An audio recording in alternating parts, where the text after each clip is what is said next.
Not everybody has the courage to run into danger, especially at the risk of their own safety. Sean Campbell wasn't afraid when he heard the desperate screams of someone crying for help in the middle of his workday. Instead, the 23-year-old dropped everything and jumped into action. Sean, an Amazon delivery driver, was just finishing up a long workday in December of 2020. He'd been driving around for hours, dropping off a slew of packages, which left his back in pain. Luckily, he had just one delivery left to go. Sean pulled up to a neighborhood in New Smyrna Beach, Florida. He parked the truck, went around back, and removed the last of his workload. He skillfully piled the packages on top of one another with full hands, made his way to the final destination. John's muscles shook as he balanced the packages. All he could think about was the end of his shift and the start of his weekend. It was Friday after all. That's when he heard the screaming. Sean's focus immediately shifted when he heard someone in terror. "I heard the screaming, and when you hear something like that, you have to go to it," Sean later told Wesh. With that, he dropped his boxes and bolted toward the source. As Sean got closer, he began to understand what was happening. High above the rooftops was a swirl of dark smoke. Soon, bright orange flames were coming into view. He was heading straight for a fire. Sean finally made it to the burning house. As he searched for the source of the crying, he noticed two people standing outside. One woman was in a total panic. Sean would quickly find out why. The woman, who'd just been rescued by her neighbor, was crying for her husband, who was still trapped inside. The neighbor was too afraid to face the flames again, but Sean was feeling brave. He did what few strangers would even consider. Sean ran to the building and saw the flames towering above him. What if he made his way into the fire and the man hadn't survived? Sean might get stuck in the inferno himself, but quickly, Sean shook off his fears and went for the door. The knob was warm and wouldn't turn.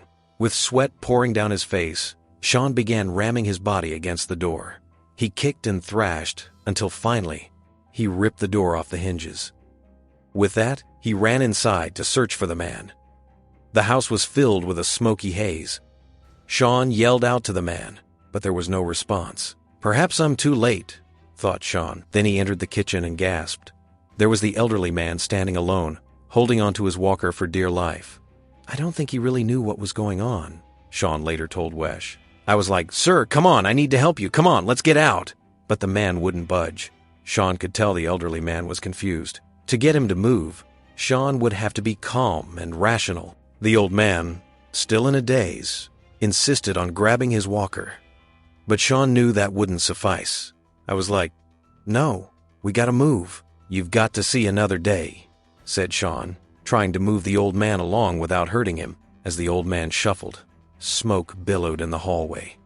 If they didn't hurry, they could both end up passing out. As the old man continued to shuffle along, Sean considered picking him up, but any physical damage would make the entire ordeal pointless.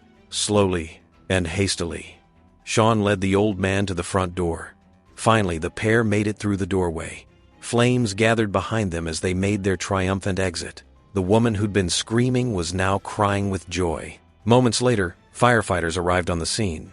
That's when they realized one family member was still missing. Still inside the house was the elderly couple's dog.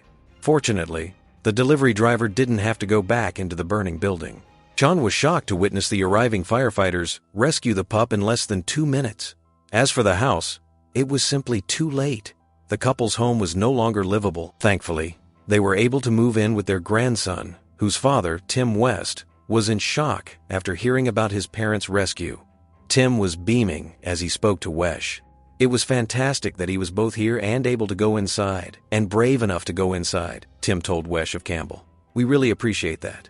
Even Amazon spoke up about Campbell's brave actions. "We love hearing stories about drivers being everyday heroes for our customers in the communities they serve," said Amazon. Everyone at Amazon was touched by Sean going above and beyond to help someone in need, and we're excited to celebrate and thank him for his great efforts.